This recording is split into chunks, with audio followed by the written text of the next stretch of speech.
en el profesor, ¿en dónde está el acento? ¿En la Biblia o en la dogmática? ¿En la historia o en lo especulativo? Entonces, ahí vos te das cuenta, ¿no? Entonces, ¿dónde está? Todavía hay teólogos que no trabajan la Biblia. Entonces, vos solo fíjate, ¿qué tiempo le dedica al texto bíblico? Y vas a ver que, bueno, no se le suele dedicar mucho tiempo. Bueno, según yo, eso es porque son filósofos creyentes. Entonces hacen teología. La teología, Rahner era un gran teólogo, pero la teología no es que no supieran Biblia, pero no era. El Concilio Vaticano II habló de que el alma de la teología es la escritura, pero eso todavía no ha sucedido. Es una utopía. No. El alma de la teología no es la escritura. Tenemos teólogos que no han estudiado Biblia. Y entonces en su reflexión teológica no incorporan el pensamiento bíblico, que es un pensamiento, es más histórico que dogmático. Cuando te den el curso, observa esas perspectivas que van a ayudar para evaluar. Gerardo, estabas diciendo algo. No, le iba a comentar a Santiago que me parece haber visto en Agape un título Jesús de Ratzinger. Así que por ahí podés consultarlo. Sí. Son 3 no sé tomos. Si lo has visto. Son 3 tomos. Pero esa obra nació vieja, porque Ratzinger tiene como clave 1950. Claro. Schnackenburg. Eso es lo que publicó siendo papa. Las publicó siendo papa, pero él ahí, en el primer tomo, lo más importante es el primer tomo. De los 3 tomitos, el primero es el más largo y el más importante es el prólogo. Bueno, y Ratzinger siempre tuvo un problema con la modernidad. Entonces, él dice, mi punto de referencia es Schnackenburg. Es uno de los grandes católicos, pero de 1950. Y eso vos no lo podés escribir después del año 80, ¿me entendés? Entonces hay una cuestión de perspectiva. Son 3 tomitos, son muy buenos, son más un libro de espiritualidad que fuertemente bíblica. Es una obra estrictamente bíblica de Ratzinger, eso hay que reconocérselo, pero claro, los presupuestos ya eran viejos. Cuando él lo publicó ya eso ya había pasado. Pero son fuertemente bíblicos, una fuerte mordiente espiritual, todo eso sí está, sí. Pero esos deben estar digitalizados casi todos. Los de Ratzinger, los 3 tomitos deben estar digitalizados, casi. Bueno, ya estamos llegando casi todos. Hola. Va cayendo gente al baile.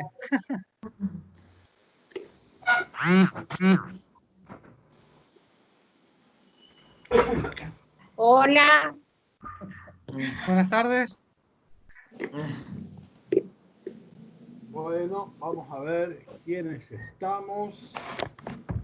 A ver. Ahí está Ana María, solo que se oculta con la camarita. Ana María, permita que apreciemos su rostro. Baje un poquito la camarita. Claro. Sí, claro, recién me veía, ahora no sé por qué no me veo. Y acá se lo van a agradecer los muchachos. Ahí está, ¿ves? Después baja un poquito más y mejorará. No queremos problemas con los maridos, padre. No diga esas cosas. No tengo marido. Ya Josefina está, así que ya estamos casi completos. Está Viviana, está Renata, ¿sí? La afable Renata, Isabel Guerra, Rita. Me está faltando acá, a ver, 1, 2, está Mabel, está Gladys. Ya les he dicho varias veces, es el exponente que tenemos de acá de Villa El Libertador. Está Gladys, así que 1, 2, 3, 4, 5, 6, 7, 8, 9, 10. Estamos. Ay, no me fijé. Liliana Carrión, ¿nos falta? Claro, falta Liliana Carrión. A ver, que no puse. ¿Lilita Carrió falta? No. No sabía que también le gustaba Biblia. Liliana Carrión. Y no, sí, es muy católica. Muy religiosa, sí. A ver, acá voy a ver.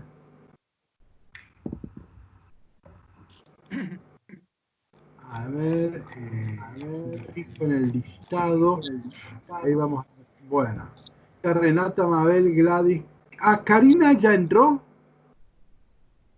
Ah, está faltando Karina. Acá se acabó, se afectó algo. Karina, ¿estás? No. Vivi, María Elena tampoco está. Rita sí, Liliana Carrión no. Faltan 3. Isabel Bonahora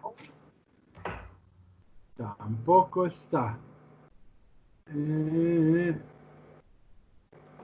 Bueno, sí, están faltando 4. A ver, 1, 2, 3, 4.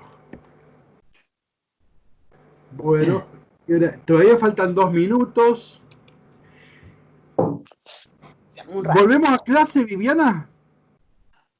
Sí, no sé, parece que en las zonas que están, como llaman, blancas, sí, en las zonas que ya se ha liberado bastante, sí, hoy dijo algo el ministro, pero oficialmente no han informado nada todavía, así que es con los dichos que dijo el ministro en la tele. Vamos a ver qué terminan decidiendo.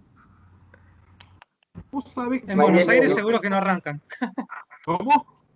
En Buenos Aires seguro que no arrancan porque están todavía zona recontra roja.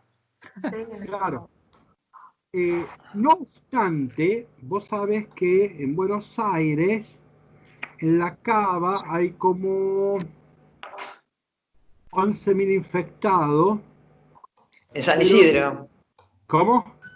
Es claro, la Cava en San Isidro, Gran Buenos Aires.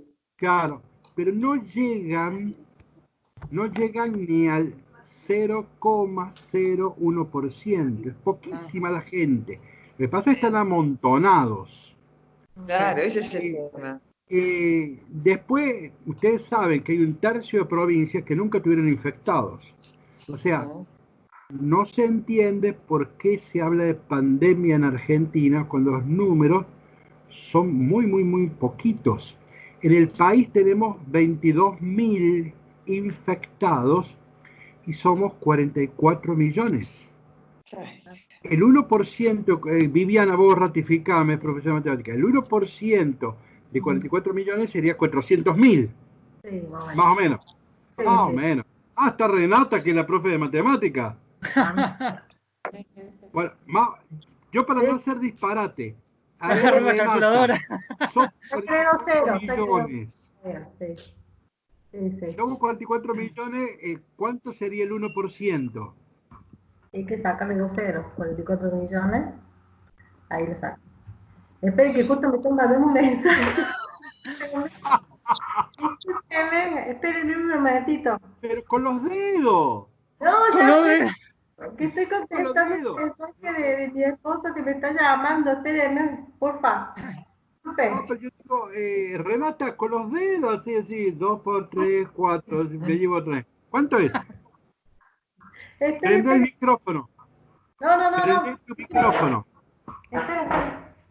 Renata, prende tu Estoy micrófono. resolviendo un tema con el teléfono, no escuché. Bueno, Perdón, escuchame tengo una que cosa. resolver una cosita. Ah, ¿tenés que resolverla? Sí, ¿Ahora? de laboral, un problema laboral.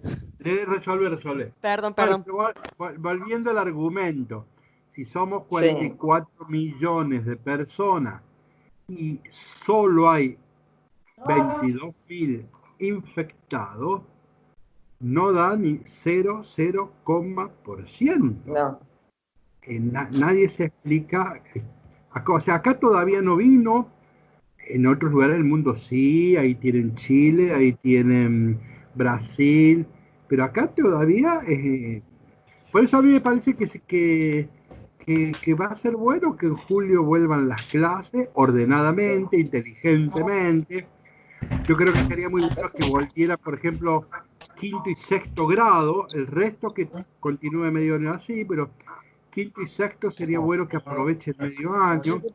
En los terciarios que vuelvan tercero y cuarto, en la facultad así, porque hay un problema edilicio, por eso yo digo, no van a poder volver todos. Pero que ya este año se pueda aprovechar la segunda parte del año, yo creo que sería muy bueno. Sería muy bueno. Para no perder tiempo, porque por ahora, acá en Argentina, el tema todavía no es un tema. ¿Qué es lo grave? Que como no hay vacuna, es mortal. Eso sí es grave. Entonces, dos infectados es terrible. Al no haber vacuna, pueden morir. Bueno, es la hora. Ya hemos tomado el café, hemos charlado. Si les parece bien, vamos a comenzar. El tema es la tempestad calmada. Y para los que usan PDF, está en la 132. Para los que usan PDF, está en la página 132. Para los que usan el libro, o sea, el papel, 118. 118. Sí. 118. Mírenlas ahí a Viviana y a Renata. El ministro de Educación les está llamando, está diciendo que hay clase mañana. Mírenlas. Bueno. Ya corté, Entonces, ya me conecté. Hola. El texto nuestro es La tempestad calmada.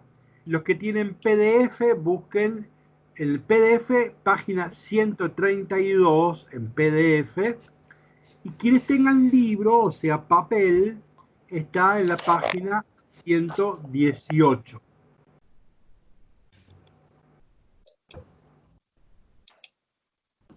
¿Estamos? Sí. Bien, antes de comenzar, yo esta vez quiero que veamos el contexto, antes de comenzar. Bajemos el cursor, bajemos una página.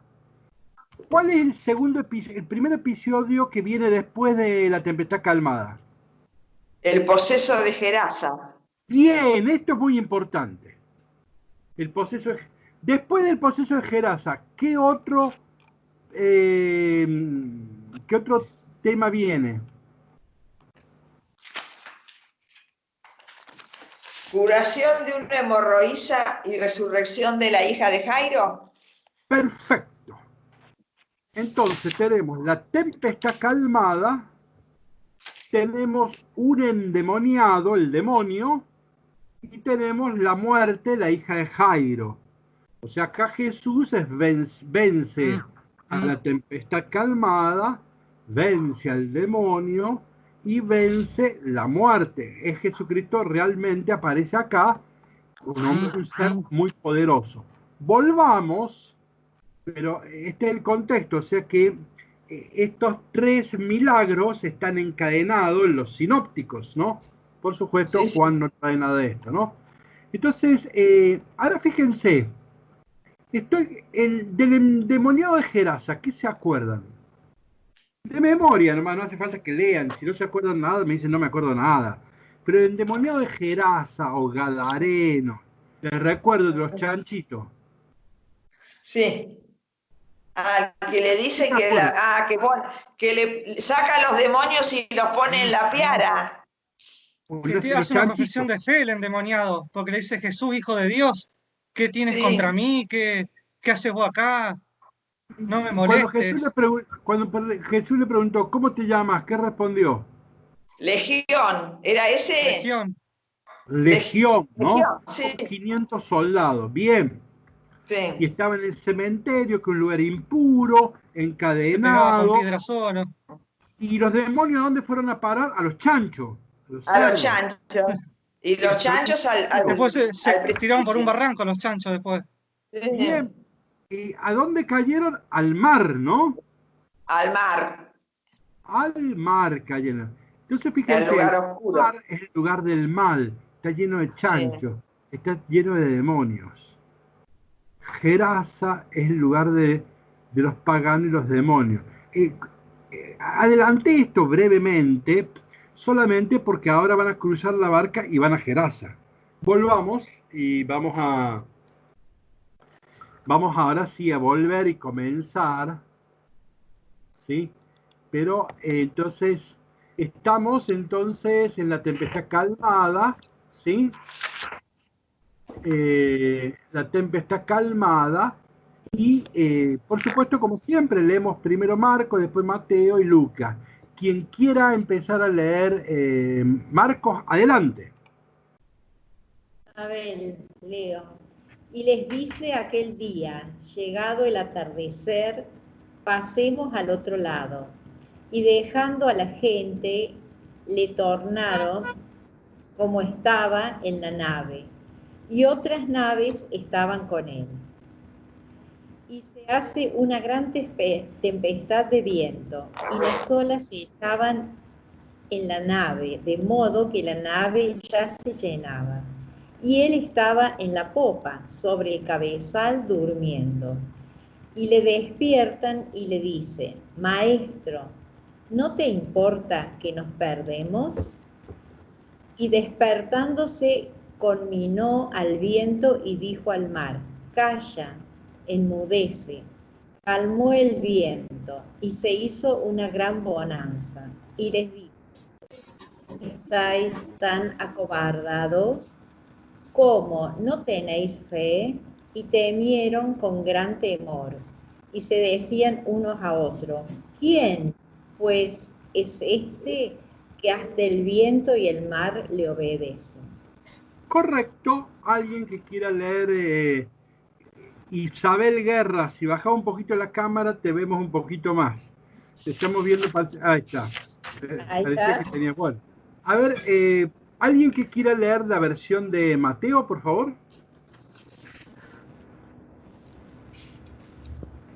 Leo yo, si puedo, padre Josefina. Adelante. Ahora bien, viendo Jesús a muchas gentes a su alrededor, mandó irse al otro lado, y montando él a la nave, le sugirieron sus discípulos. Y he aquí que un gran seísmo se hizo en el mar, de modo que la nave era cubierta por las olas. Ahora bien, él dormía, y llegándose le despertaron diciendo, Señor, sálvanos, nos perdemos. Y les dice, ¿por qué estáis acobardados, hombres de poca fe? Entonces levantándose, conminó a los vientos y al mar, y se hizo una gran bonanza. Los hombres se admiraron diciendo, ¿qué clase de hombre es este que hasta los vientos y el mar le obedecen? Perfecto, comparemos entonces Marco y Mateo desde arriba. Adelante, libremente, quien quiera, libera su micrófono y dice lo que le parece interesante. Por favor. Mateo habla de que Jesús, viendo Jesús a mucha gente a su alrededor, ¿no? Arranca así. Sí. En tanto Marcos no dice nada de eso. Perfecto, adelante. En Mateo hay una barca y en Marcos pareciera que hay más, ¿no? Porque había otras naves con él, dice. Perfecto, en Mateo hay una sola barca, es muy importante, ¿sí? Y en cambio en Marcos hay varias, no importa que sea una, hay varias. Adelante, otra diferencia muy importante.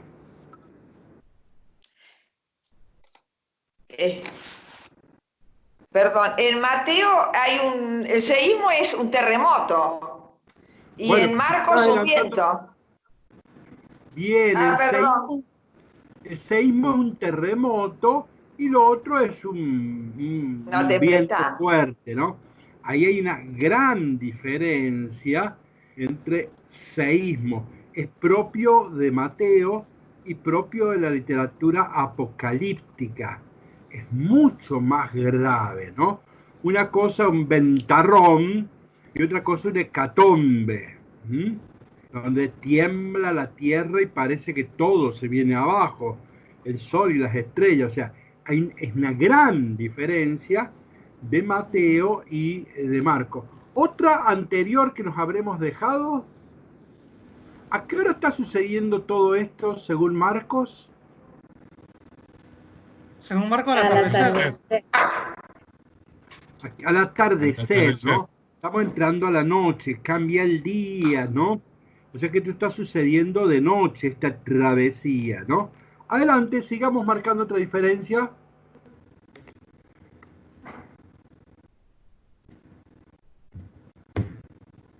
Que hay mucha gente alrededor, puede ser. En Mateo, en Marcos dice dejando a la gente, pero no sé, en Mateo destaca que hay mucha gente.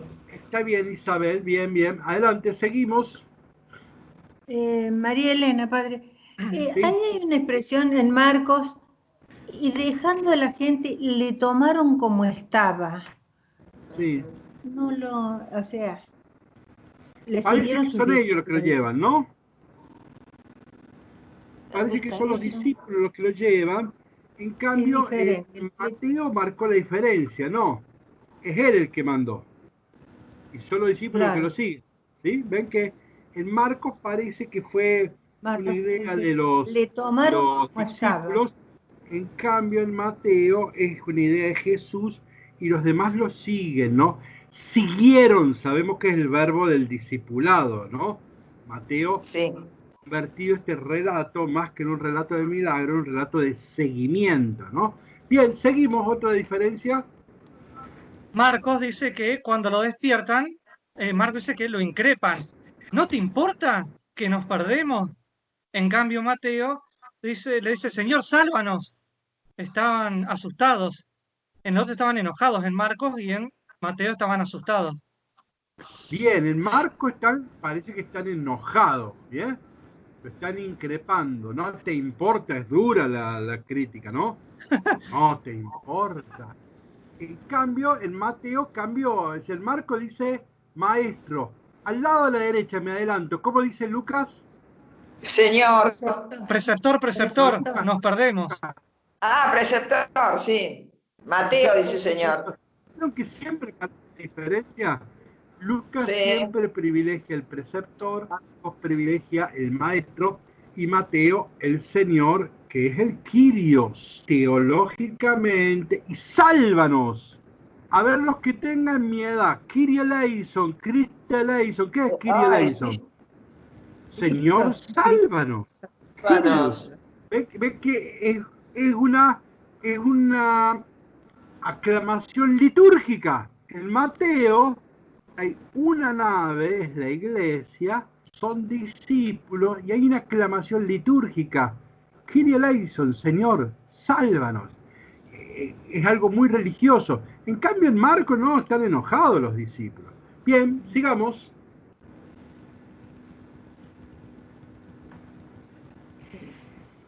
En Marcos, Jesús se despierta directamente, conmina al viento, que se calle, que se calme, y en Mateo les recrimina a los discípulos, ¿por qué estáis acobardados, hombres de poca fe? Los reta en Mateo. En Marcos directamente conmina al mar que se calme. Y y en Mateo como que se enoja con los discípulos. Dice, hombres de poca fe. Dos cosas dice. Sí. ¿Por qué estáis acobardados, hombres de poca fe? Claro, son dos cosas distintas. Una cosa, ¿por qué tuvieron miedo? Y otra cosa les dice que tienen poca fe. Perfecto, adelante. El Marcos nada.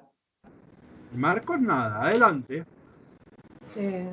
Y después dicen en Marcos cómo combinó el viento, que le habla directamente. En cambio en Mateo no. Le dice calla, enmudece. Perfecto, parece una persona en Marcos, ¿no? Calla, enmudece, ¿no? Hay una personificación del elemento de la naturaleza, ¿no? Bien, adelante.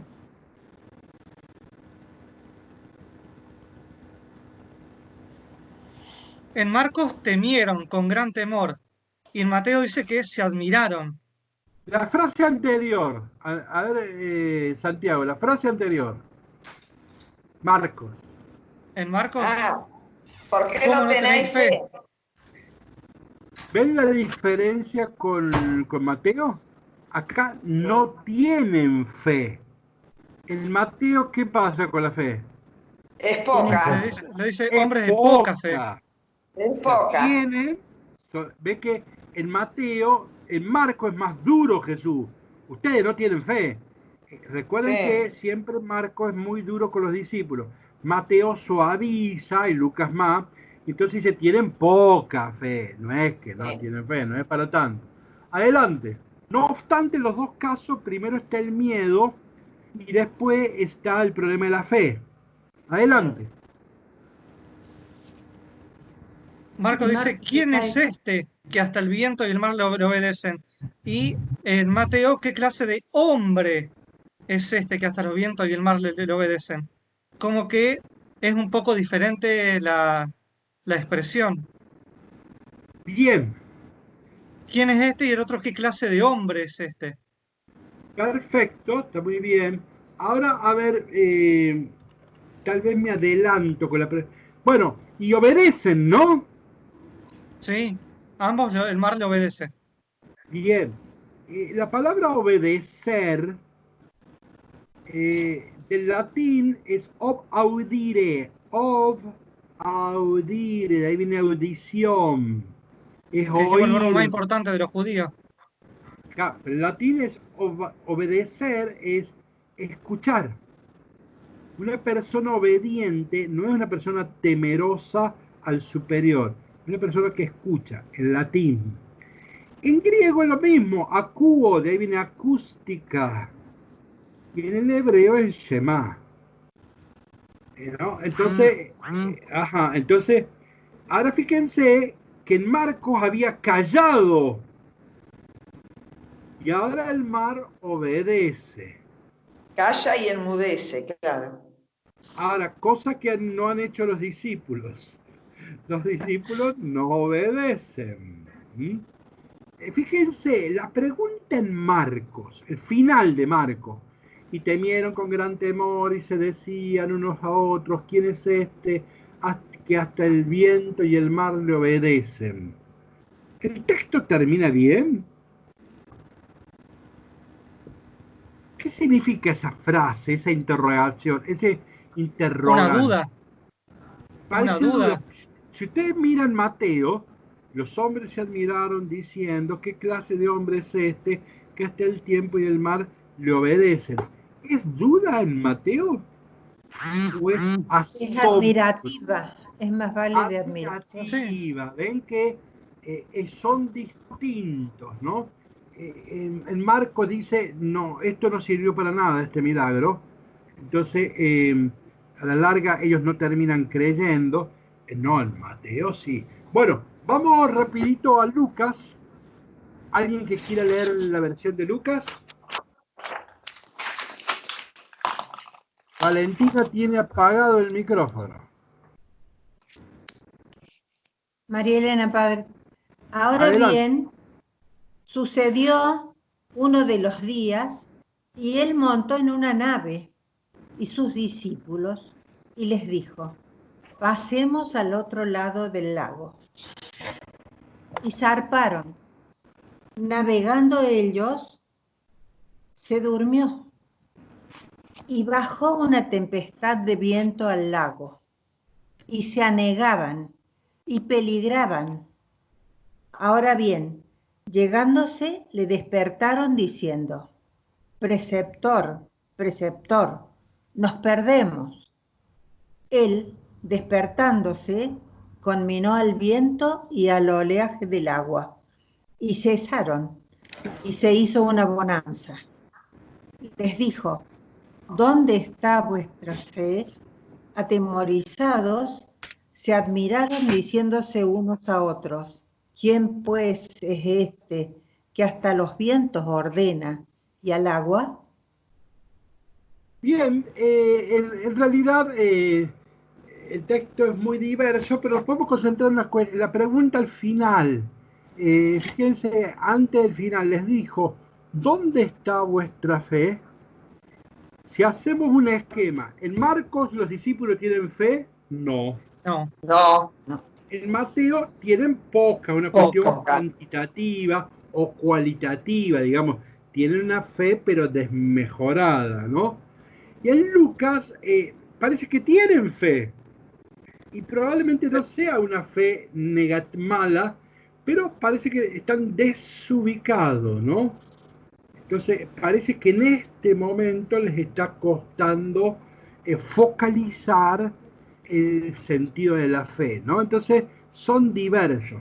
Y el texto termina positivamente, porque la pregunta es una interrogación de admiración, ¿no? De ponderación. Entonces, no es la de Marcos. Esto se parece bastante a lo de... Bien, dejemos hola. Dejemos el libro, ya más o menos hemos leído el pasaje que nos interesaba y podemos ya cerrar la sinopsis y bueno, y pasamos al apunte, ¿sí? El apunte, estoy en la página 2.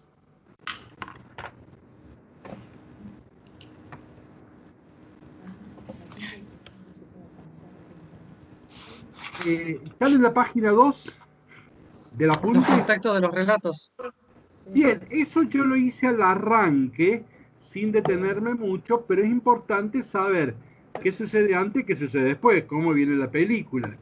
Y acá la película es que Jesús estuvo anunciando el reino a judíos y ahora decide, pasemos a la otra orilla, vamos al mundo pagano. O sea, crucemos la frontera. Los paganos recuerden que era lo demoníaco. En el mar están los pedazos de chancho por ahí destrozados. Para la mitología babilónica, en el mar está el cuerpo destrozado de Tiamat. Por eso está el mal ahí. Entonces, ahí están los monstruos marinos, está todo lo negativo. Malo. El mar es el lugar del mal. En la Biblia y en casi todo el Oriente, el mal es el lugar, el mar es el lugar del mal. Entonces, ¿vamos a ir al mal? No. Entonces, por eso, acá hay una prueba muy difícil.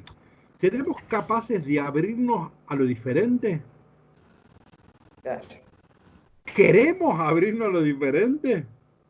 Bueno, entonces, acá probablemente, bueno, avanzo. Diapositiva 3. Vamos a ver el contexto de nuestro texto y contexto bíblico. Alguien que lea de la diapositiva 4 el Salmo 107. Alguien que no haya leído, algunos tienen apagado y que quieran leer, alguien que no haya leído y que quiera leer, lea el Salmo 107, por favor. Bueno, yo para... Adelante. Bueno, Dale Gladys. ¿Lo tenés, no, Gladys? sí, lo tengo. Adelante, léelo, Gladys. Bueno, entraron en naves por el mar, comerciando por las aguas inmensas.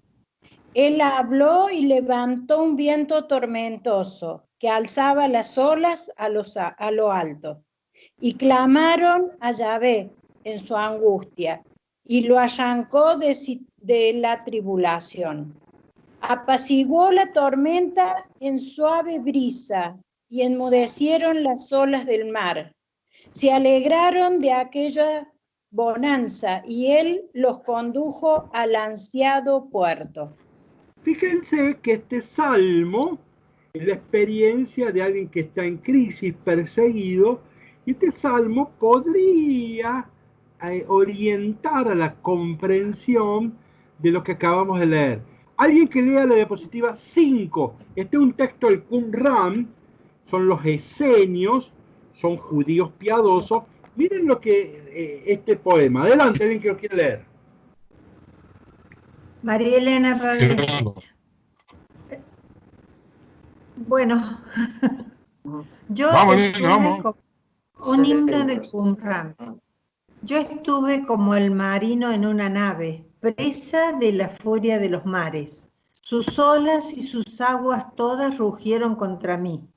Un viento de vértigo, sin pausa para tomar aliento, sin sendero para dirigir la ruta sobre la faz de las aguas. El abismo rugió ante mi gemido y mi alma hasta las puertas mismas de la muerte. Recuerden que abismo en hebreo Sheol, en griego es Hades, o sea que es el lugar más profundo de la muerte, ¿no? Bien, miren, alguien que lea diapositiva 6, Gerardo. Mira cómo lo vas a leer, Gerardo. Primero lees la columna de la izquierda, que es el capítulo 1 de Jonás. Ah, sí. Hago un paréntesis. Santiago, cuando en el recreo, él me comentaba que hay un fuerte paralelismo entre Jonás y Pinocho. Así que los que tengan el libro de cuento en Pinocho, esta noche, léanlo para ver el paralelismo con Jonás y para ver todos estos paralelismos, ¿no? Bueno, pero Gerardo, primero vas a leer aquí unas frases extraídas del libro de... Ustedes saben que el libro de Jonás es un chiste. Sí, una sátira. Es una broma, ¿no? Entonces, bueno, vamos a leer el librito de Jonás capítulo 1, Gerardo, y después lees lo que dicen los sinópticos. Pero primero vamos con Jonás. Adelante, Gerardo. Bien. Halló una embarcación, subió a ella para navegar y hubo una gran tempestad en el mar, de modo que la embarcación estaba en peligro y Jonás dormía.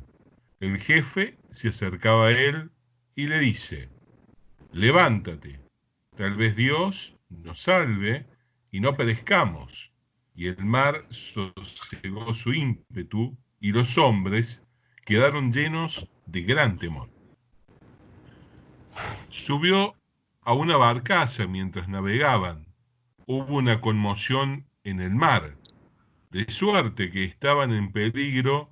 Él, mientras tanto, dormía. Habiéndose acercado a él, le despertaron y le dicen: sálvanos, que perecemos. Y sobrevino una gran calma y los hombres quedaron llenos de gran temor. Casi una fotocopia, ¿no? Fíjense, ¿qué interesa acá? El contexto bíblico. Hay una matriz, hay una cosmovisión, hay un humus cultural, un contexto cultural en donde surgen estos textos. Entonces, cuando Marco, Mateo y Lucas van a narrar esta gran crisis de la iglesia misionera, ¿no?, que va a los paganos, bueno, seguramente que han tenido en el corazón estos textos que pudieron bien haber iluminado el relato que ellos están por escribir. Bueno, esto es muy importante tenerlo en cuenta, ¿no? El lugar del Antiguo Testamento en el Nuevo Testamento es un tema importante. Volveremos sobre eso. Vamos a ver Marcos. Fíjense, diapositiva 7, mejor diapositiva 8. Ya hemos leído el texto de Marcos, entonces en la diapositiva 8 yo les puse un milagro que está en el capítulo 1, 21-27. Un milagro, entonces, Valentina tenés apagada, ¿todavía no querés leer, Valentina? Me duele la garganta. Bueno, entonces Renata, ¿o ya estás, Renata, o no? Sí te veo, pero... Bueno, alguien que lo haya leído y que quiera leer. Hola. ¿No? Ahí está. ¿Quién ¿Me es? escuchan ahora? ¿Quién es? Renata. No sé, cualquiera. Adelante, Renata. Dale, Renata, dale. Adelante, Renata, lee por favor tu texto. Marcos 1. Al llegar el sábado, entró en la sinagoga y se puso a enseñar. Y quedaban asombrados de su doctrina, porque les enseñaba como quien tiene autoridad y no como los escribas. Había precisamente en su sinagoga un hombre poseído por un espíritu inmundo, que se puso a gritar: ¿qué tenemos nosotros contigo, Jesús de Nazaret? ¿Has venido a destruirnos? Sé quién eres tú, el Santo de Dios. Lee la otra diapositiva también. Jesús entonces le conminó diciendo: cállate y sal de él. Y agitándole violentamente el espíritu inmundo, dio un fuerte grito y salió de él. Todos quedaron pasmados de tal manera que se preguntaban unos a otros: ¿qué es esto? Una doctrina nueva, expuesta con autoridad, manda hasta los espíritus inmundos y le obedecen. Ven que se acuerdan que el Marco estaba al cállate, le dijo al mar. Y termina Sí. el mar y el viento le obedecen. Entonces fíjense, vamos a la diapositiva 10. Hay un paralelismo entre la liberación del endemoniado en la sinagoga judía con este exorcismo del mal que es la tempestad, ¿sí? En ambos se presenta y se describe la situación, ¿no? Fíjense, la tempestad, se produce un gran torbellino y las alas caían sobre la barca, etc. Tenemos también la presentación del enfermo en el capítulo 1. En el capítulo 1 el poseso interpela a Jesús. ¿Qué quiere de nosotros, Jesús de Nazareno? ¿Has venido a perdernos? Los discípulos despiertan a Jesús y le dicen: no te importa que perezcamos. En Marcos 1 Jesús conmina al demonio: cállate y sal de él. En Marcos 4, y habiéndose despertado amenazó, dijo: silencio, cállate. En Marcos 1 el efecto de la curación y el espíritu sacudiéndolo salió dando un gran grito. En Marcos 4 el viento cesó y vino una gran calma. En Marcos 1 el espanto se apodera de todos los testigos. Todos quedaron fuera de sí, de modo que se preguntaban: ¿quién es este? Hasta los espíritus impuros manda y le obedecen. En Marcos 4 también dice: ¿quién es este que hasta el viento y el mar le obedecen? Entonces miren, le interesa ver, entonces ven el paralelismo. Hay un relato de liberación en la sinagoga judía, ¿sí? A un judío, a un creyente. Y ahora viene un relato de liberación o el exorcismo del mal cuando vamos a tierra pagana. ¿Ven? Entonces, hay dos, el paralelismo es muy, muy fuerte. Miren la diapositiva 30. Ahí tienen un mapa. Arriba no se ve, pero debería estar el mar de Galilea. Arriba se ve el conito nomás, ¿sí? Arriba, en el centro, miren, ahí está Gádara. O miren más abajo a la derecha, está Gerasa. Se discute si el relato es en Gádara o en Gerasa. La mayoría prefiere decir que es Gerasa por los gerasenos. ¿Cuántos kilómetros hay de Gerasa al mar de Galilea? 50 kilómetros. Los chanchitos eran 2000, ustedes no se acuerdan, pero Marcos dice que eran 2000 chanchitos. Y 50 kilómetros para los cordobeses, digo, es como ir desde el centro a Jesús María.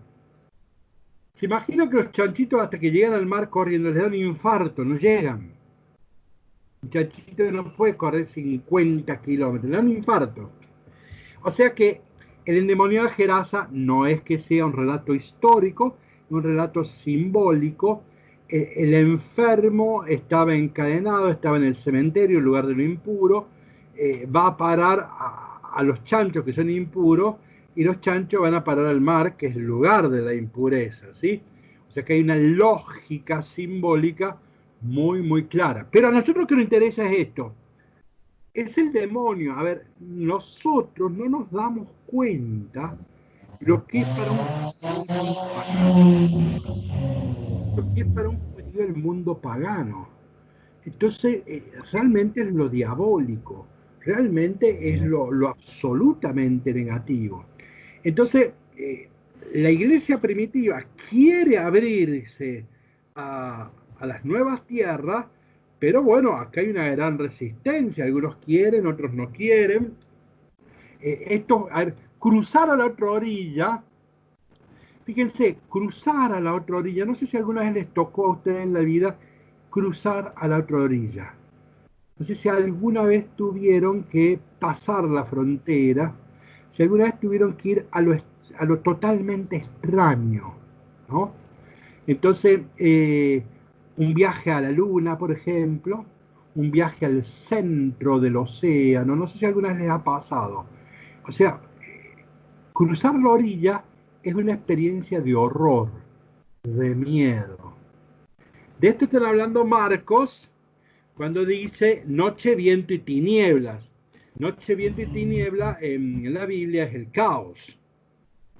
De esto está hablando Mateo cuando dice un gran seísmo. La palabra seísmo es una palabra apocalíptica que está vinculado al fin del mundo, ¿no? Mateo usa muchos seísmos, es famoso en eso Mateo, pero bueno, ven, la iglesia se puede abrir a lo diferente, puede cambiar de cosmovisión, puede abrir la cabeza, eso en griego se dice metanoia, abrir la cabeza. La iglesia puede abrir la cabeza, o el pánico, el horror, hace que no se anime a abrir la cabeza, ¿no? Entonces, ven que el tema es ese, ¿no? Entonces, el texto de Marcos es bien duro en eso, ¿no? En Lucas, me detengo una palabrita en Lucas, literaria nada más, vamos a la diapositiva 25, la versión de Lucas. Hay un esquema que encontré que es muy bueno, es sencillo, pero si uno tiene que dar clase de catequesis en la secundaria, lo puede usar. Usted puede darle este trabajo a los alumnos. Miren, estamos en la diapositiva 23. ¿Qué se dice? ¿Cómo está redactado el texto? Note que hay 3 sujetos. No le da la respuesta está en negro. Jesús, los discípulos y la tormenta. Rita va a dar que te decimos, pero Rita es para los de la primaria. Entonces esto es difícil para la primaria, pero sí para la secundaria. Segunda pregunta, 3 verbos para describir las acciones de Jesús. En negro respuesta, duerme, amonesta y pregunta. Otras 3 preguntas, 3 fases en la actividad de los elementos. Hay una calma inicial, hay un viento huracanado y hay una calma final. Y de los discípulos, 3 verbos, buscan, despiertan, ruegan. Lindo esquema para leer detenidamente el texto, ¿sí? Y valorarlo. Ahora, el contexto de este texto en Lucas, diapositiva 26, el contexto propio de Lucas está escribiendo allá por el año 90, más o menos, ¿sí? Y yo les decía que en Lucas dudan que Jesús haya resucitado, por eso tiene que comer pescado, etcétera, ¿no? ¿Ven? El problema de este texto es que hay dudas ante la muerte de Jesús. ¿Habrá resucitado? ¿O está dormido? Mira, ¿vieron los verbos despertar como aparecieron en todos? Recuerden que levantar, egeire, despertar es resucitar.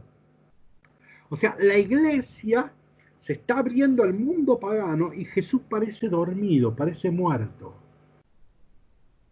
Y entonces lo van a despertar litúrgicamente. Kyrie eleison, Señor, van a orarlo, hay que despertarlo a Jesús. Pero ven, Jesús está dormido y aparecen las dudas sobre si está vivo. Viene el retraso de la parucía, eso aparece en Lucas. Jesús no vuelve, había dicho que iba a volver una segunda vez. Y sin embargo, ya pasaron 50 años y no regresó Jesús. Entonces, la fe, la esperanza empieza a amainar. empieza a perderse, ¿no? Y además está apareciendo con fuerza en tiempo de Lucas la persecución, ¿no? Entonces ven, hay un arranque. En Lucas tenemos un Big Bang. Dudas si está dormido, si está presente. Hay un retroceso, parece que no vendrá. Y además nos están persiguiendo. En ese contexto, la iglesia post-pascual tiene que iniciar la misión a los paganos. Es un relato interesante, serio, que presenta Lucas. De Mateo, lo hemos dicho casi todo, pero repaso, diapositiva 28. El verbo se siguieron se convierte en un relato de seguimiento. Jesús quiere que hagan un retiro espiritual. Él es el que lo lleva. Él quiere que ellos hagan un retiro espiritual. Y los mete a un seísmo. Ah. Esto es típico de Mateo. ¿En dónde aparecen los seísmos de Mateo? Por ejemplo, los cataclismos cuando muere Jesús, ¿se acuerdan? Que temblaban todas las rocas, se partían las rocas, los abuelitos salieron de los templos, de las tumbas y empezaron a caminar por la ciudad, ¿se acuerdan? Bueno, ahí tienen el cataclismo de la cruz. En la resurrección, ¿se acuerdan que un seísmo hizo temblar la tierra y se cayeron los soldados que custodiaban el sepulcro de Jesús? Y algo que no tiene esa virulencia, pero sí su significado, en los magos, ahí tenemos la estrella, ven los elementos cósmicos. La salvación no se reduce a lo humano, a la historia humana de libertades. La salvación también tiene una fuerte connotación cósmica, ¿no? Entonces, por eso, la estrella de los magos, los cataclismos de la cruz y el temblor allá con la resurrección. Todo esto con fuerte aire apocalíptico.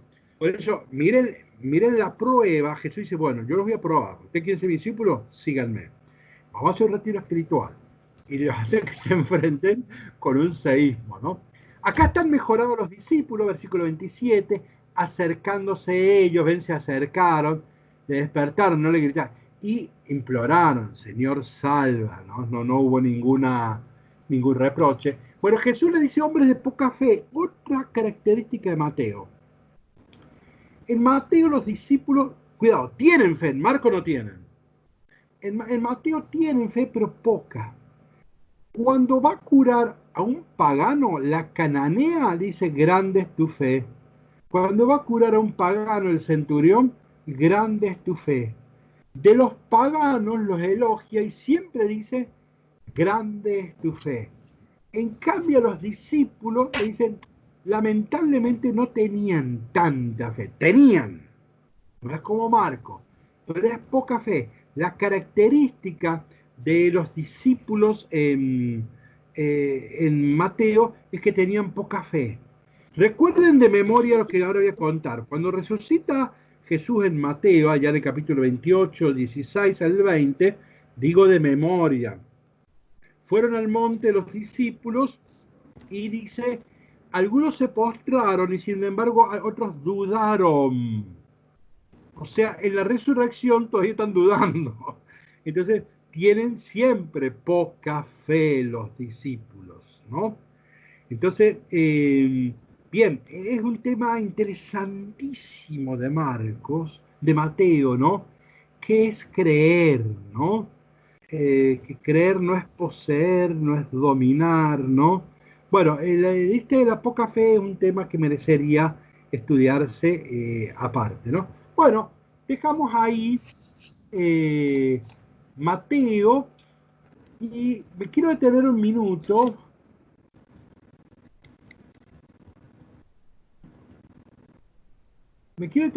Vamos a la diapositiva 38. Dei Verbum, me quiero detener un minuto en el Antiguo Testamento. En la Dei Verbum, en la diapositiva 39, a ver si Valentina me escucha. Valentina, tienes tapado el micrófono. Bueno, pero no lo abres. Entonces, Francisco, ¿me estás oyendo? Sí, por supuesto. Bueno, sí. ¿Querés leer, Francisco? La 39, ¿no? Diapositiva 39. Es la Dei Verbum. A ver, recuerdo, ¿por qué me elegí este tema, Antiguo Testamento? Y porque el contexto del Antiguo Testamento es un contexto muy fuerte para cualquier texto del Nuevo Testamento. Adelante, Francisco. Bien. Importancia del Antiguo Testamento para los cristianos. La economía del Antiguo Testamento está ordenada, sobre todo, para preparar, anunciar proféticamente y significar con diversas figuras la venida de Cristo Redentor universal y la del reino mesiánico. Los libros del Antiguo Testamento manifiestan a todos el conocimiento de Dios y del hombre, y las formas de obrar de Dios justo y misericordioso con los hombres, según la condición del género humano en los tiempos que precedieron a la salvación establecida por Cristo. Bien, entonces el Antiguo Testamento es un gran aporte, porque nos habla y nos manifiesta quién es Dios, quién es el hombre, pero no se olviden, limitado a los tiempos en que se escribió, ¿no? Entonces, ese recorte que le hace hay que tenerlo en cuenta, ¿no? Para el Antiguo Testamento la mujer por la menstruación es impura, sabemos que es un disparate. Entonces hay que tener cuidado que si bien en el Antiguo Testamento hay grandes revelaciones y es palabra de Dios, sin embargo tenía sus limitaciones. A ver, ¿quién quiere leer diapositiva 40? Dei Verbum, 40. La estoy viendo a Rita, a ver, libere su micrófono, Rita. Diapositiva 40. Ah, es que liberarse el micrófono es difícil, ¿no? Necesita un exorcismo. Sí. No, esto es aparato. Ahí está. Ahí está. Adelante, Rita. Lea diapositiva 40.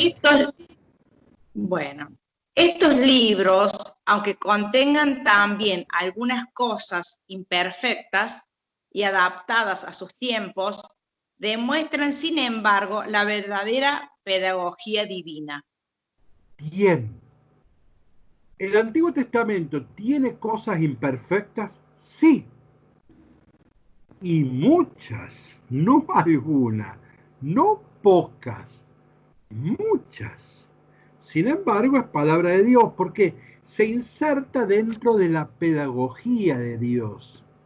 Entonces la Biblia es un libro de historia, es un libro de pedagogía, o sea, un libro procesual, ¿no? Entonces Dios va llevando, ¿se acuerdan qué era la pedagogía? Pai es niño y agó es conducir. Es la paideia griega, el esclavo llevaba al niño a la escuela. Eso quedó como metáfora de que el maestro nos lleva en el saber, ¿no? Nos va llevando a la verdad. Entonces hay una pedagogía divina. Y la pedagogía divina no anticipa respuestas que no se nos ha hecho. Miren lo que estoy diciendo. La pedagogía no da respuestas si no se pregunta. La pedagogía es procesual, es temporal. Yo no puedo darle un curso de Biblia en un día. Nos encerramos y solamente a pan y agua, y no, porque le rompo la cabeza. Los cursos intensivos no se hacen más, suponen un proceso, un tiempo.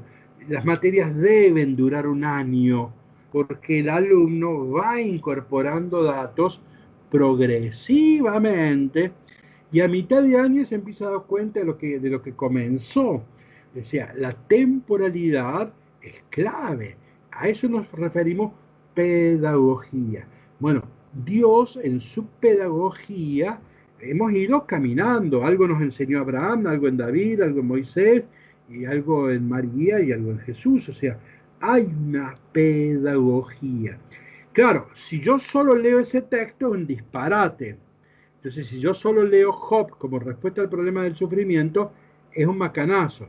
Pero dentro de la pedagogía, de la historia de revelación, el libro de Job tiene un lugar clave e importantísimo, ¿no? Entonces, ¿hay imperfecciones? Y claro que sí, ¿cómo era el cosmos en tiempo de Jesús? A ver, recuerdo una cuestión, a ver, ¿se acuerdan del libro de Josué? Sí, sí. Capítulo 10, que el pueblo, Dios le dice a Josué que haga guerra y va a ganar la tierra prometida. Y está haciendo una guerra y Dios le ha dicho, mira, mientras sea de día vos vas a ganar la guerra. Si empieza a anochecer, vas a perder la guerra. Entonces cuando Josué está guerreando todo el día, va terminando el día, vieron que el sol se va yendo el sol, entonces él se da cuenta que no va a ganar. ¿Qué hizo Josué? Mandó el sol que se detenga. Oró al Señor y el Señor detuvo el sol. Dijo, detente, oh sol, en Gabaón. Y el sol se detuvo. Se detuvo. Bueno, es un texto famosísimo en la historia de la cultura, es un texto importante por la discusión de Galileo, Copérnico, etc., ¿no? Bueno, a ver, yo hago esta pregunta simple. No nos hagamos los que sabemos todo. Simple. ¿Dios es todopoderoso? ¿Sí o no? Sí. Sí. Sí. Avanzo. Que me dijo sí es Gerardo. Sí. Continúo contigo, Gerardo. ¿Sí? Sí. Ay, Gerardo, voy a dialogar contigo, pero estoy dialogando con todo. ¿Dios es todopoderoso, sí o no? Sí. ¿Puede hacer lo que quiere, sí o no? Sí. Sí. Bien. ¿Dios puede detener el sol, como ahí en Gabaón? No. Sí. No. ¿Cómo que no? Sí, sí puede ser todopoderoso. Gerardo, sí, pero... vamos despacito. ¿Dios puede hacer todo? Sí. ¿Puede hacer lo que quiere? Sí. Entonces pregunto yo, ¿puede detener el sol? Sí. Si quisiera, sí. Si quiere, si quisiera, sí. Por supuesto. Yo digo que si quiere, si Dios creó el cielo y la tierra, ¿cómo no puede crear el sol? O sea, ¿puede detener el sol, sí o no, Gerardo? Sí, sí puede. Si quiere, sí. ¿Con la Biblia en la mano me lo dice? No, porque en la Biblia es un texto inspirado. Gerardo, escuchame. Dios no puede detener el sol porque el sol no se mueve. El sol está fijo.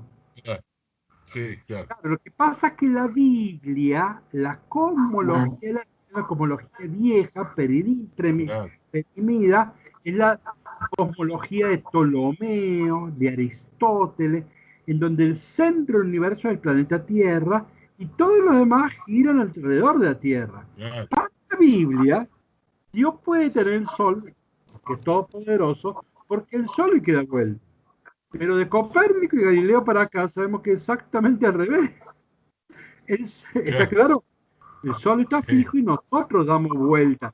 Entonces ven, ahí vemos que este es un libro antiguo. Hay una teología vieja, perimida. No hay que enseñar eso no es palabra de Dios. Entonces, la palabra de Dios nos llega a nosotros en un envase que tiene muchas cosas imperfectas, típico de la época, ¿no? Esto no desmerece al libro de la palabra de Dios, sencillamente hay que ubicarse. Nosotros somos post-Galileo, post-Copérnico, entonces nosotros no podemos leer. Ahora, la Virgen María, Jesús y San Pablo creían en eso. Claro que sí. Por eso a ellos no les genera ninguna preocupación, ninguna angustia. Entonces Jesús creía que el fin del mundo ya llegaba. San Pablo lo dice claramente. San Pablo creía que ya llegaba, que iba a estar vivo. Por suerte le erraron en eso Jesús y Pablo, y todavía no llegó el fin del mundo y estamos nosotros, ¿no? Pero bueno, dejemos el chiste aparte. A eso vamos. ¿Hay cosas imperfectas? Por supuesto. El mar era el mal, los demonios, los chanchos, todo esto que nosotros estamos hablando es un disparate. Pero bueno, para entender la Biblia, debo ubicar, debo apreciar esta gramática, este lenguaje, si no jamás voy a entender el Nuevo Testamento. ¿Hasta acá me expresé? Sí. Bueno, entonces vamos a dar el último paso, que es el Salmo,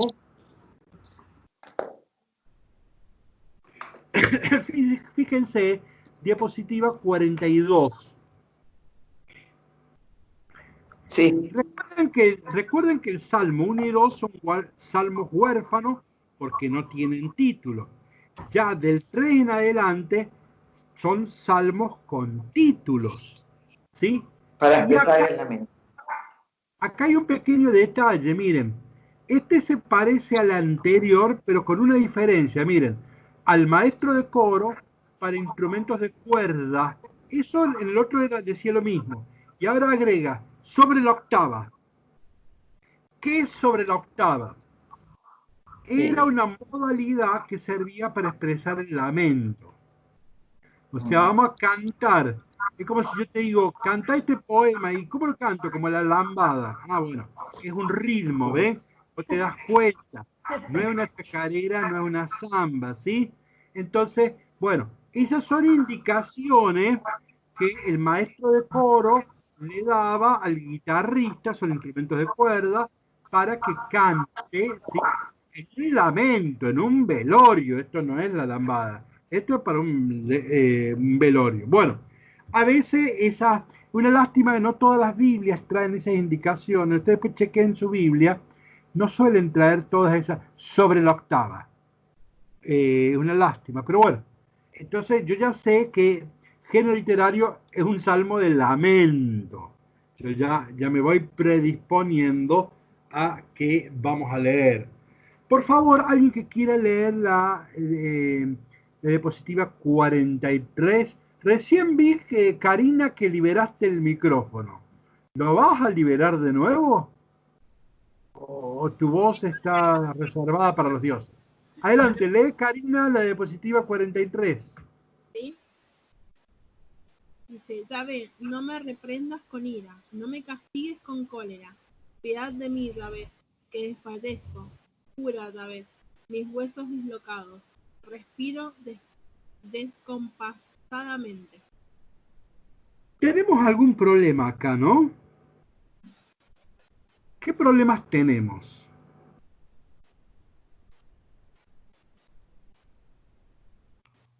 Los huesos dislocados. Y que desfallece. O sea que una cosa dolorosísima y grave. Descompensadamente. Por eso, es un dolor corpóreo gravísimo. Perfecto. ¿Pero qué, tenemos algún problema? Y que respiro descompasadamente. Pero le pide a Dios que, o sea, como si Dios no fuera a castigar con ira, como si la ira de Dios fuera tan tremenda como para que uno tenga que pedirle piedad. O sea, toma entonces, que es un castigo de Dios. Lo que le está pasando, toma que es un castigo de Dios. Exacto. Eso. Es un castigo de Dios. Entonces, acá tenemos un problema teológico. Hay una imagen de Dios que a nosotros nos hace ruido. Ciertamente que la pedagogía a veces incluye un buen cachetazo, pero un buen cachetazo, no todos los días, ¿no? Entonces, acá no me reprendas, o sea, acá ya aparece como un maestro, como un educador, un pedagogo. No me reprendas con ira, no me castigues. O sea, acá hay un maestro que se le está yendo la mano.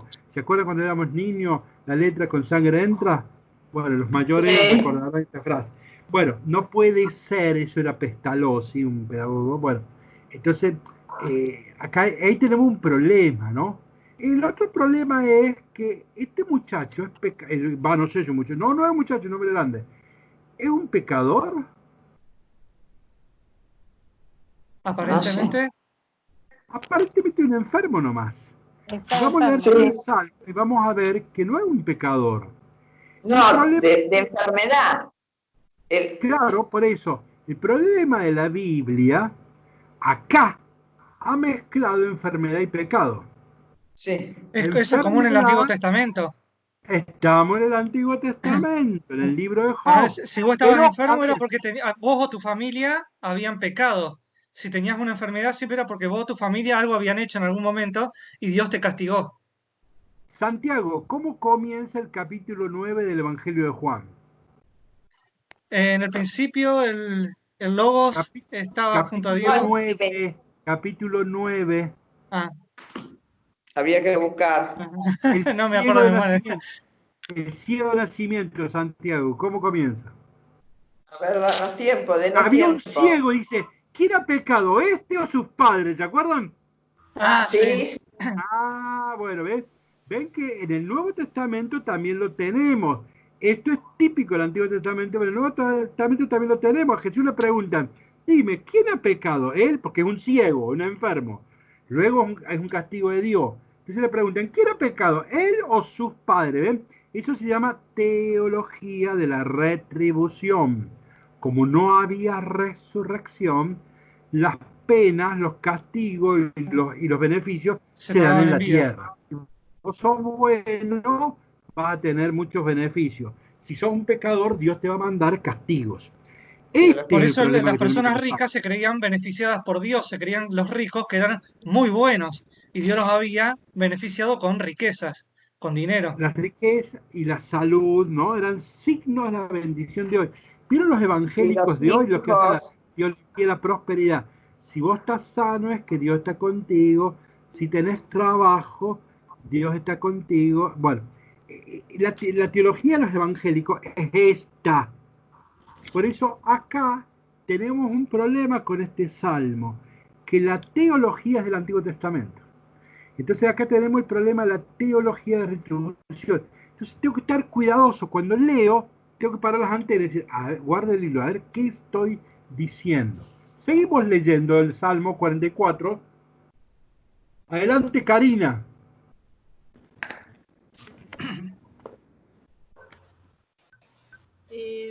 Y tú sabes, ¿hasta cuándo? Vuélvete, pon a salvo mi vida, sálvame por tu misericordia, que en el reino de la muerte nadie te invoca, en el abismo. ¿Quién te da gracias? Perfecto, miren.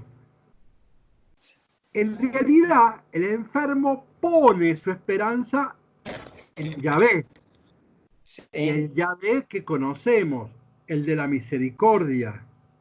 Allá la piedad y misericordia, si yo puso la palabra piedad solo, no es clara, pero piedad y misericordia es lo que define a Yahvé. O sea que en realidad este salmo está recogiendo la mejor tradición israelita. Si bien el contexto fue confuso, pero ahora el salmo vuelve a la mejor tradición. Este hombre ha puesto su vida, cree en que Yahvé lo salva por tu misericordia. ¿Ven?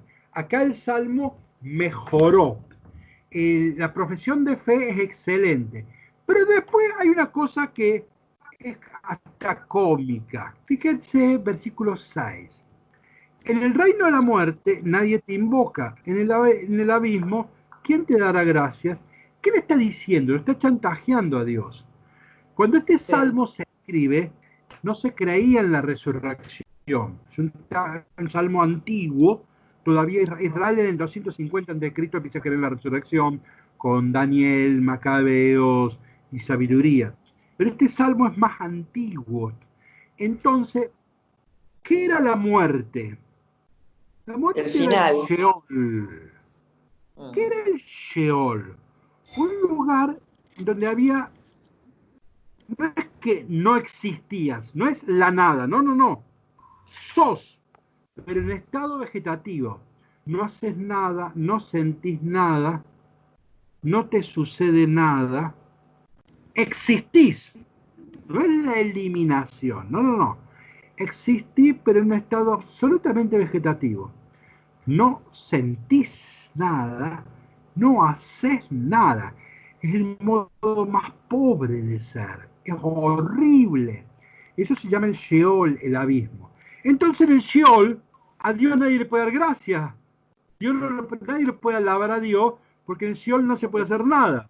Entonces lo está chantajeando. Dice, salvame la vida, porque yo acá te puedo dar gracias. Te puedo alabar a Dios. Si vos me dejás que me vaya el Sheol, perdés un corista, perdés un feligrés. Padre, una consulta. Lo chantajea. Acá el reino de la muerte y el abismo, ¿no es lo mismo? Claro. Porque está utilizando sinónimos. El reino de la muerte, nadie no ve el abismo. Sí, son sinónimos. Yo quise destacar abismo porque abismo es más claro el Sheol, es lo más profundo de la muerte, pero son sinónimos, ¿sí? Entonces, pero Lo chantajea. claro, acá aparece como un chantaje. A vos te conviene que yo no me muera, porque acá vas a tener a alguien que recite salmos.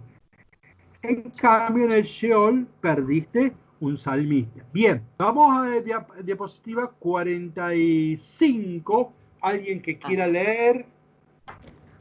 Ana María no leyó. Mejore la cámara, Ana María. Así le vemos mejor el rostro. Le veo la nariz nomás. Bueno, libere su micrófono. Ahí está, ¿ve que morocha linda? A ver, libere su micrófono, Ana María, y lea la diapositiva 45, por favor. Si no, parece que está en el Sheol. Libere su micrófono. Lo tiene apagado el micrófono. Bueno. Bueno, ahí está. Ahora lea, Ana María. Estoy agotado de gemir toda la noche, anego mi lecho. Se disuelve en lágrimas mi cama. Se consume irritados mis ojos. Envejecen por tantas contradicciones. Sufrimiento horrible, ¿sí? Gemir toda la noche. ¿Se acuerdan cuando los niños se hacían pie en la cama y el otro día había que cambiar toda la sábana? Bueno, acá hay que cambiar todo, pero por las lágrimas.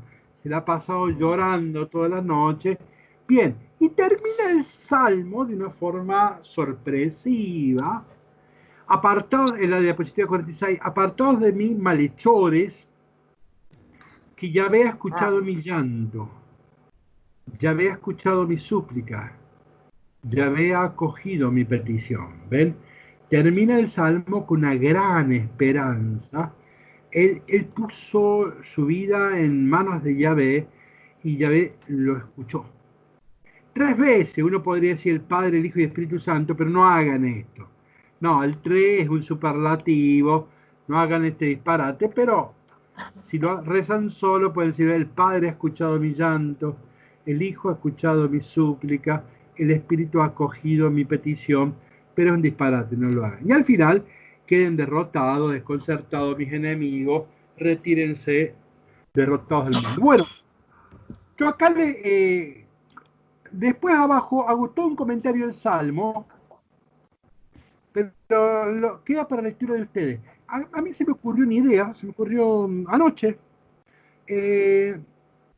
Fíjense, este Salmo pudieron haber rezado los discípulos porque estaban en el abismo de la muerte, el seísmo, el caos, noche, aguas, tinieblas, sálvanos, Señor, ¿no? Evidentemente que este es un salmo, sálvanos, Señor, ¿se acuerdan que está el Kyrios de Mateo? O sea que uno podría decir, este salmo pudieron haber rezado los discípulos. Entonces, me parecía bueno, me busqué en un diccionario de salmos, cómo aparece la palabra abismo, Sheol, ¿no? Este mundo, el mar de los demonios, ¿no? ¿Cómo aparece? Entonces, busqué algunas citas. La primera está atribuida a los malvados. No me interesa pensar en los malvados, pero la primera está atribuida a los malvados. Miren cómo los describe. Son un rebaño para el abismo. ¿Ven? No tienen futuro, el Salmo 1, ¿no? Son un rebaño para el abismo. Piensen en los chanchitos, ¿ven? Es una piara para el abismo. ¿Sí? La muerte será su pastor. ¿A qué te recuerda, Santiago, esa frase? Ay, la muerte es el pastor del ser. Los seres humanos somos seres abocados a la muerte. Entonces, la muerte será su pastor. Baja derecho a la tumba.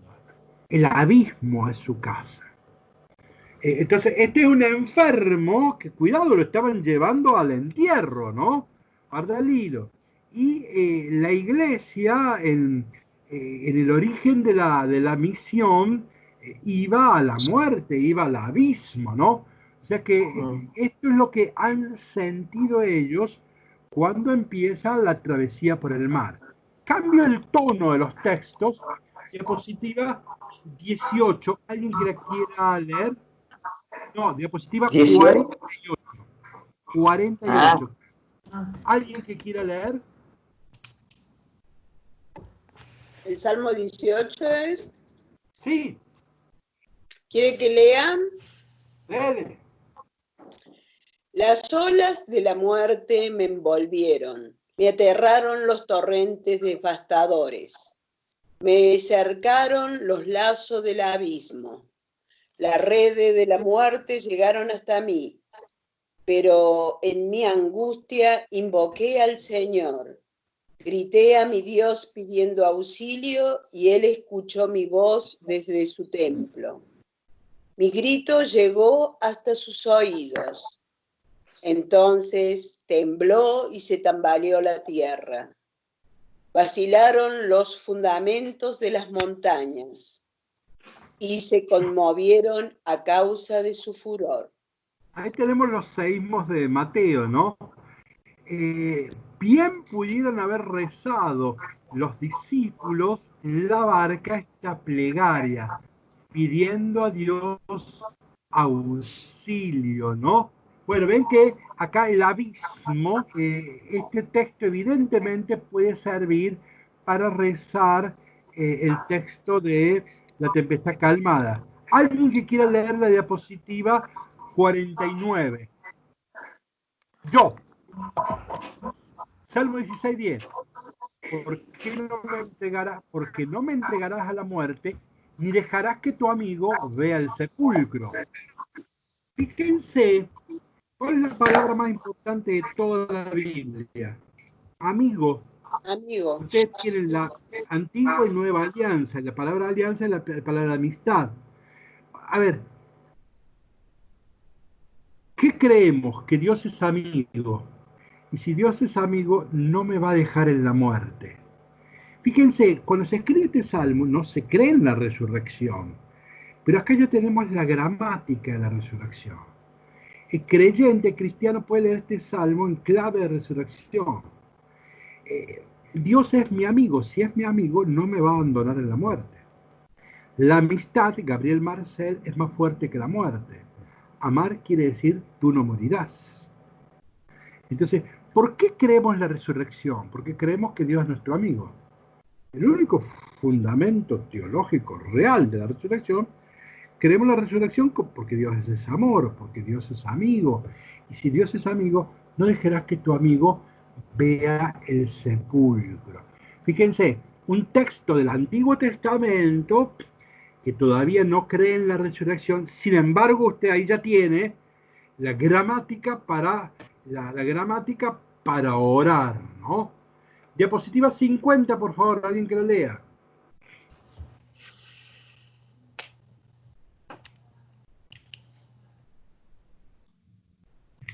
Tú, Señor, me levantaste del abismo y me hiciste revivir cuando estaba entre los que bajan al sepulcro.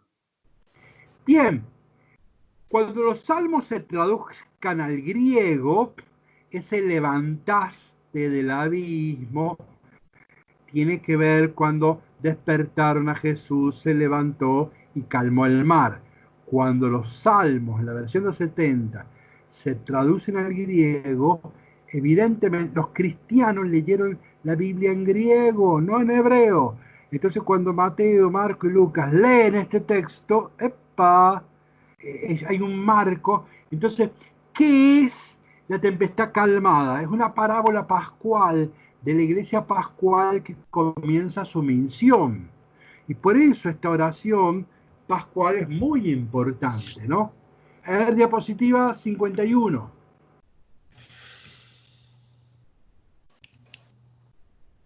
El Salmo 86. ¿Quiere que lea? Adelante. Porque es grande el amor que me tienes, y tú me libraste del fondo del abismo. Bien, otro lector, diapositiva 52. Leo. Salmo 116. Los lazos de la muerte me envolvieron, me alcanzaron las redes del abismo, caí en la angustia y la tristeza. Entonces invoqué al Señor. Por favor, sálvame la vida. Ahí está lo de Mateo, ¿no? Señor, sálvanos, ¿no? Diapositiva 53, la última. Pero Dios rescatará mi vida, me sacará de las garras del abismo. Bien, han visto, a ver, miren ahora, diapositiva 55, rápido, el salmo está bien organizado, las peticiones del salmista, que Dios se vuelva, que sea misericordia, la situación del salmista que llora toda la noche, y la respuesta de Dios que 3 veces dice que me escuchó, ¿sí? Miren, interesante esto, la diapositiva 58. Miren, tiene 3 componentes. Hay un dolor físico, cuerpo. Hay una pena interior. Hay una angustia. Y hay enemigos. Y todo esto corresponde al ser corpóreo, a la conciencia interior y a la condición social del hombre. Son las 3 dimensiones del sufrimiento, ¿sí? Como el hombre es esas dimensiones, entonces están las 3 dimensiones del sufrimiento. Este salmo es muy interesante, ¿sí? Y bueno, y creo que más o menos sí, prácticamente lo hemos terminado. Hoy hemos terminado demasiado rápido, así que tenemos un minutito para hacer alguna pregunta y ya nos vamos yendo. Entonces, pregunta, observación, apreciación, ponderación, sugerencia, ¿sí? No necesariamente una pregunta. Yo sé y quiero que el Padre me diga qué es. No, puede ser un comentario, una apreciación, una observación, un planteo. Adelante, escuchamos, escucho.